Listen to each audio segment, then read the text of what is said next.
If you guys don't know, Sinners came out over the weekend. It made $61 million at the box office, $45 million domestically, the rest overseas. It went far beyond the expectations people had for it. If you don't know, this is a brand new movie from director Ryan Coogler and actor Michael B. Jordan, who plays twin brothers in that film. And it's doing really, really well. The word of mouth is fantastic on this film. The problem is certain Hollywood trade publications seem to have their own vendetta against this film. Yeah, I can't imagine why, but it seems like Variety is running a nasty game behind the scenes against the success of Sinners at the box office with the following headline: Sinners has amassed $61 million in its global debut. It's a great result for an original R-rated horror film, yet the Warner Bros. Release has a $90 million price tag before global marketing expenses, so profitability remains a ways away.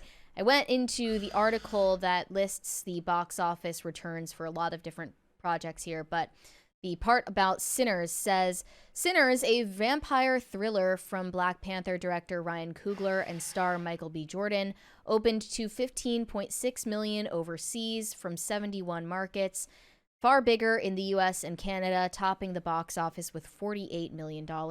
In all, Sinners has amassed 63.5, this is the updated number, in its global debut. Monday's final number was above Sunday's estimates of 45.6 million domestically and 61 million globally. And then they say profitability remains a ways away. And this is talking more about the story behind it. But then I also saw New York Times had a similar headline at the same time saying Sinners is a box office success with a big asterisk. And they say Ryan Coogler's original horror film was expected to sell a strong $46 million in tickets over the weekend, enough for number one, but its profitability remains a long way off. Okay, so here's the thing. A bunch of people on X were attributing this to racism. Yeah. Now, I don't know about that. What I would like to believe is that this is an offshoot of Zaslav derangement syndrome, because this is a Warner Brothers movie. Right now, this weekend, both Minecraft and Sinners were both Warner Brothers movies pulled in over $40 million at the box office. So Zaslav stays winning, slashing budgets, saving their studio money. Well, I don't want to stray from the racism allegations too quickly, because I have seen this before. This is familiar to me. Here were some of the replies. I don't know how to explain it, but this post is racist as hell. Another one said, the media goes to extreme lengths to make black films not seem profitable. A ways away is crazy. It is not fair to put that on the movie for its opening weekend, but this is another one. Variety. How to say the N-word without actually saying the N-word. Okay, now you're... That is absolutely insane. Like, the way they're reacting to this is familiar to me because I heard the same thing when people didn't care for Nope from Jordan Peele. If you said anything negative about a Jordan Peele movie, you're racist. By the way, Sinners was the biggest opening for an original movie not based on an IP or a book this decade. In fact, the biggest one since Us from Jordan Peele in 2019. We have a 20 from Joker. I write Sins Not Tragedies. Is Mary going to When We Were Young festival? No, I'm not planning on going to that. It's not really my crowd. A lot of millennials who really can't move on with the times rather stay home. That and also the emo cruise. I cannot imagine the viral diseases that are spreading in a place like that. Ben Stiller reacted to Variety's headline saying, in what universe does a $60 million opening for an original studio movie warrant this headline? Coming out to basically defend Ryan Coogler and the performance of this movie, because it's remarkable. It is. And you shouldn't really expect a movie to completely make back all of its money within 3 days. No. That's not even something we expect of blockbuster movies these days. I do think 90 million before marketing is too big of a budget for the story that they're presenting. So, yeah, it was Would you agree? 80 to 90 million. And then what happened was it actually ballooned to higher than that. It went to over 100 million. But Ryan Coogler himself covered that by forfeiting like his back end compensation for this movie if it does well, and like coverage on his fees. So I don't know if that means like he sacrificed some of his salary or most of his salary to get this movie produced and made. But look, normally I would say yes. But here's the thing. I actually think that his name as a director now has reached sufficient enough levels that he warrants pulling that budget out of the studio. Now, if you took a lesser known director and attached them to this film, I don't think you give it that budget. But okay, here's the thing. I was just thinking about it. So I did a video that will be coming out later this week on the death of the mid-budget movie, and that's how I imagined this movie being, like something in the 30 to 60 to 70 million dollar range. I was kind of shocked that it was more than that. But the thing was, like, one of my favorite movies last year, or it might have been 2023, was The Killer starring Michael Fassbender. And I was kind of going to make that argument about how these other movies that were considered mid-budget were in the same vein. And I found out that The Killer cost $175 million to make, but it went straight to Netflix. So for these theater releases, like if you can keep that budget under the $100 million mark with a well-known director and a lead actor who he's worked with, you know, on a regular basis, meaning that him and Ryan Coogler and Michael B. Jordan have made a lot of movies together. They didn't just do, they did Fruitvale Station. They did Black Panther because he was in the first Black Panther movie. Was the one with Stallone. They did the Rocky spinoff and all that stuff. So they've got a track record, and he is a generally successful director. I don't think the budget is out there for him. He's probably an insufferable person, though. I mean, artistically, if he can back it up, I guess that's his business, right? Here's a take I want to hear your response to. I miss when we used to just watch movies and not talk about budgets and marketing costs. That's one of the reasons that this comes up, right? So just this year, we started seeing how the studios, or at least the Hollywood Handle and the Discussing Films would start reporting budgets and then start reporting like the marketing budget as well and start talking about breaking even, because they like to use it as a way of pushing back on audiences that say, look, this movie wasn't successful. This movie didn't make the money that it needed to. And I think the reason for that is they don't like the fact that people can use metrics like the money as a surefire way to tell you whether something does good or not. So if somebody wants to tell you a movie is woke, you can have an argument all day about what that means. But if you want to say this movie isn't successful, if you have a general basic understanding of how Hollywood math works, even though they're going to fudge those numbers and going to move stuff around from one account to another, if a movie costs $100 million to make and it only makes $50 million at the box office, you have an ironclad, point to be made about whether this movie resonated with audiences. And they don't, I think they don't like the surefire nature of that type of argument. Because it's just based on facts. Yes. Like, I think there's still a sting from what happened to Snow White and the fact that most of the media turned against Rachel Zegler and the movie once it came out. I'm noticing that some people are doing deep dives into the Variety contributor that wrote this article. Her name is Rebecca Rubin, and people are pointing out that somehow it matters that she's Jewish, and they're counter-signaling a minority auteur because we live in the Trump era. I don't know how any of that strings together into a coherent thought, but most of the watermelon emojis are resoundingly saying this is Variety in a coordinated racist attack against Ryan Coogler and also all minority directors in Hollywood. So it goes straight to race. Remember when Sound of Freedom was coming out and it was a Q film and they didn't even talk about what the movie was about? They just talked about QAnon conspiracies. These trade publications can absolutely shift the narrative around a film if they want to. But this movie has great word of mouth and it's going to do well at the box office. We have a 20 from Pop Culture Junkie.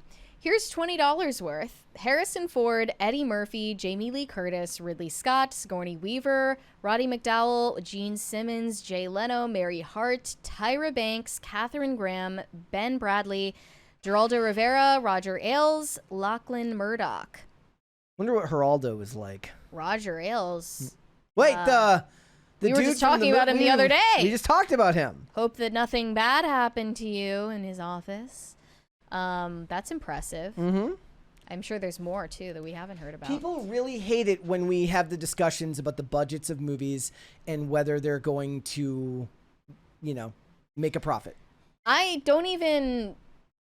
not like rooting for Sinners personally. I haven't seen it. I don't really know what it's about, but it seems pretentious, and I'm sure Ryan Coogler is an insufferable, entitled person. And I think that that's shown enough by the fact that, he directed Black Panther and the kind of messaging that's in that.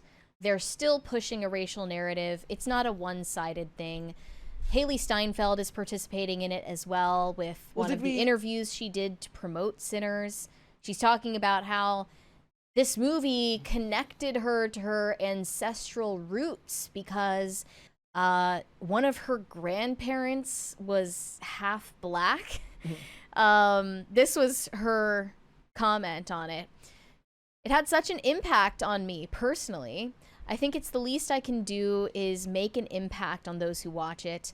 I think it affected all of us personally and so deeply, and I do believe that you feel that, and you see that when you watch this movie. I'm so grateful for the deeply personal connection that each of us have to the material, mine being with my family history, with my grandfather, who I wish was here still to answer all the questions that I have that this movie raised for me and making this movie raised. Meaning, I guess she wishes that her half-Black grandfather on one side were around to watch this movie, because you need to somehow bring it into the conversation you have like a drop of minority DNA so that people will pay attention to you. From everything that I've been told about this movie from all sides is that whatever you want to say about the allegory is that it's artistically well layered enough that it doesn't matter. So I can't speak to that because I have not seen it, but I am. The allegory being that the vampires are... That there is a racism allegory. Let's look at the tweet. This one really made me laugh here. This person said, can't stop thinking about the significance of the main vampire being Irish in Sinners. He empathizes with the oppression of Black Americans, but ultimately weaponizes his whiteness to become the thing that he hated the most by forcing his way of life onto them. And then Jay Longbone says, this app has the talent of making one of the best films in years sound like something you'd never want to watch. And that was all over X this weekend. There was people making Sinners about feminism. There was because of the care that was put into directing and photographing the female characters. There was people making it about smashing capitalism, and everyone's like, what? Like WUT what? Like, what are you talking about? Well, I guess if when you get into twist it that much into all of these different narratives, then maybe that shows it wasn't too heavy-handed with any one of them. I was just listening to like one of the X-Files reviews, and they talk about how when Scully gets cured of her cancer, they leave it so open-ended that it could have been the implant, the chip that was implanted in her. It could have been her faith. It could have been the chemo treatments. And the directors and the producers talked about how they wanted to leave it open-ended so that the audience could decide for itself. Great art will oftentimes be left open to interpretation and say more about... Look, they always talk about how a writer's choice of material says more about them than it does about the characters in the book, but also how somebody interprets a movie will oftentimes say more about the person who's interpreting it than about the art itself, especially when, like, I had a tweet over the weekend. I said, I can only hope that I misinterpret every movie that I watch just to piss off the media literacy crowd, because there is a section of the population that wants to tell you that there's one way to interpret a movie, that this director had one way of thinking about it, and you're wrong if you don't see it that way. If multiple people of multiple different backgrounds can look at this movie and see something different in there, and all of them come out of it enjoying it, isn't that great art? Well, I do lean more toward the idea that art can be objectively good or bad. And you can experience it subjectively and like or dislike it. Well, yeah, course. I mean, we're like But at that point, then you get on to what I said earlier, which is the skill and background of the director.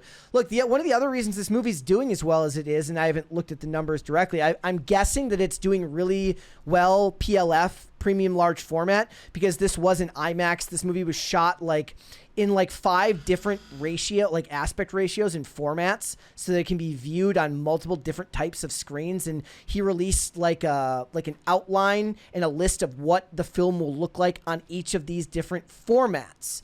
So Christopher Nolan got a shout out in this movie because he helped Ryan Coogler figure out how to effectively use IMAX. I'm not hearing Ryan Coogler talking about the racial aspect of this film. I'm hearing him talking about the format of the film, the inspiration behind the blues scene, and the music and everything like that. There's a lot of great discussion that's heavily focused on the art of this film, not around the identity politics. That stuff is going to be confined mostly to X. Yeah, I agree. But now I think Variety has taken note of the responses on X, and now they're on the back step, having released this follow-up headline, 5 reasons why Ryan Coogler and Michael B. Jordan's Sinners ruled the box office. I mean, if I'm being honest, scared into submission. If I'm being honest, they were probably going to write that article anyways. It just sounds like something you write on the Monday after an article has a sneak win, maybe, or has a surprise showing. Granted, I think a lot of people thought that this movie was going to do well, and we did a topic a while ago where I was very excited about this film. I saw people saying they didn't like the trailer. I thought the trailer for this movie was fantastic. We agreed on that at the time. It's just not interesting enough to me. Yeah. I'm not willing to actually go watch it personally.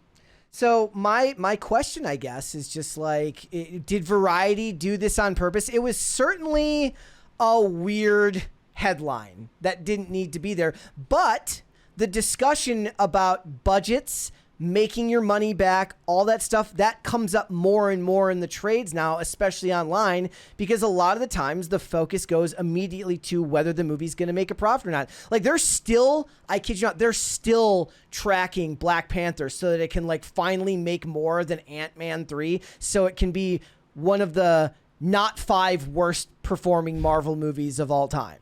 They're still tracking that right now, even though it's out on demand as well. So, look, like it or not, the budgets of movies and the money that the movies make matters, because we talk about Hollywood being all about the message, but look, they're happy to cancel things and give up on stuff if it's not going to make them their money back. Thanks for watching. Listen to full episodes of Pop Culture Crisis on Spotify. Keep up with us on social media and make sure you subscribe and ring that bell so you never miss the show. Bye, guys.